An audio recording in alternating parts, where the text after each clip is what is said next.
सपना की शादी को अभी सिर्फ 1 महीना ही हुआ था और ये महीना उसके जीवन का सबसे कठिन समय बनकर उभरा था। शादी के बाद जैसे ही वह मायके लौटी, उसकी आंखों में आंसू थे। वह चुपचाप माँ के पास बैठी और फूट फूट कर रो पड़ी। माँ ने तुरंत उसे गले लगा लिया और पूछा, क्या हुआ बेटी, तुम इतनी परेशान क्यों हो?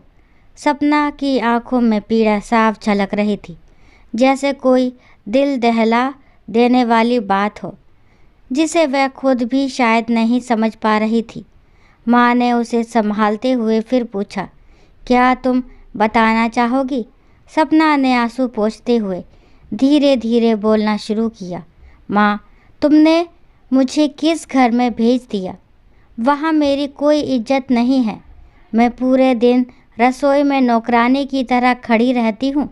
सास ससुर देवर ननद सभी के लिए खाना बनाते बनाते मेरी हालत ख़राब हो जाती है। कोई भी मेरी मदद करने के लिए तैयार नहीं है। मुझे कोई भी समझने के लिए तैयार नहीं है। और जब से मैंने शादी की है तो मुझे लगता है जैसे मैं अपने ही घर में किसी नौकर से भी बदतर हो गई हूँ। सपना की आवाज़ में गहरी मायूसी और दर्द था। वह अपनी माँ से शिकायत करती चली गई। माँ, सासू माँ के रिश्तेदार आए दिन आते रहते हैं। उनके लिए चाय नाश्ता और खाना तैयार करना मेरा ही काम होता है और रोज़ शाम को कपड़े धोने का ढेर भी लगा रहता है। मुझे कोई आराम नहीं मिलता। और राहुल, वह तो बस बिस्तर पर बैठे बैठे सब कुछ चाहते हैं। मुझे लगता है जैसे मैं एक मशीनी खिलौना बन गई हूँ। सपना ने अपनी परेशानी जारी रखते हुए कहा। माँ, सबसे ज़्यादा बुरा तो तब लगा जब राहुल ने अपनी पूरी तनख्वाह सासू माँ के हाथ में दे दी और मुझसे कहा कि अगर कुछ चाहिए तो पर्ची पर लिख देना, वह शाम को लाकर देंगे। मुझे ये समझ में नहीं आया कि शादी के बाद एक पत्नी का अधिकार क्या है। वह घर मेरा भी है, फिर भी मेरी कोई अहमियत क्यों नहीं है? माँ ने शांतिपूर्वक सपना की सारी बातें सुन ली। वह थोड़ी देर चुप रही और फिर गहरी सांस ली। इसके बाद वह बोली, बेटा सुनो, 2 रास्ते हैं तुम्हारे सामने। एक तो ये कि तुम वहीं रहकर सबकी सेवा करो, क्योंकि अब वह घर भी तुम्हारा है। दूसरा रास्ता यह है कि तुम अपने पति को लेकर अलग घर में रहो, जहाँ तुम्हें किसी का खाना नहीं पकाना पड़ेगा, कपड़े नहीं धोने पड़ेंगे और तुम्हें अपनी पूरी तनख्वाह भी मिलेगी। सपना चुप रही।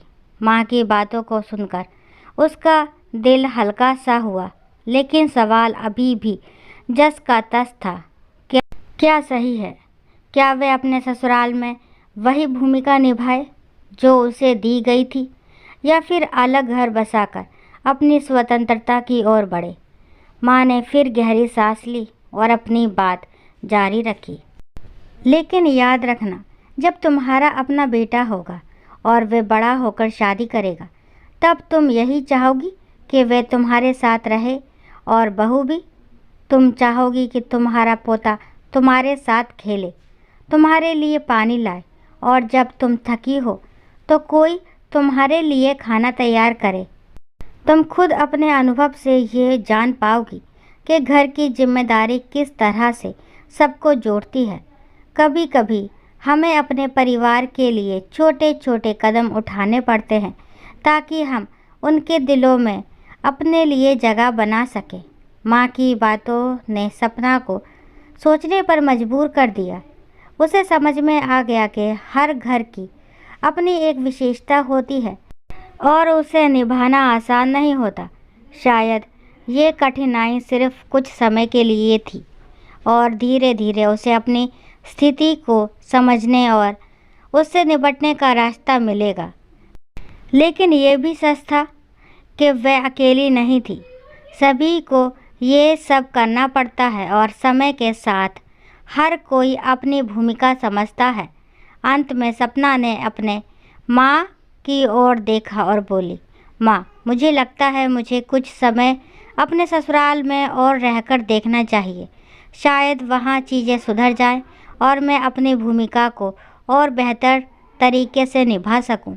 माँ ने मुस्कुराते हुए सपना का सिर सहलाया और कहा, ये सबसे अच्छा निर्णय है बेटी। हर रिश्ता समय लेता है और तुम्हारा निर्णय ही तुम्हारा भविष्य बनाता है। लेकिन याद रखना, किसी भी स्थिति में अपनी आत्मा को न खोना। तुम एक मजबूत महिला हो और तुम्हारे पास हर समय का हल है। बस भरोसा रखो खुद पर। सपना ने माँ की बातों को अपने दिल में बसा लिया। अब उसे ये एहसास हुआ कि हर मुश्किल का एक समय आता है और वह इस समय का सामना साहस के साथ कर सकती थी। माँ के आशीर्वाद और समझदारी ने उसे एक नया दृष्टिकोण दिया। सपना अब तैयार थी अपने ससुराल में कुछ बदलाव लाने के लिए और साथ ही वे अपनी पसंद और ज़रूरतों के अनुसार अपना कदम उठा सकती थी।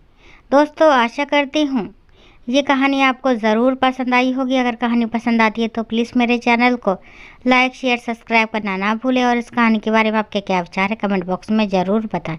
कहानी को लास्ट तक सुनने के लिए थैंक यू। राम राम, राधे राधे।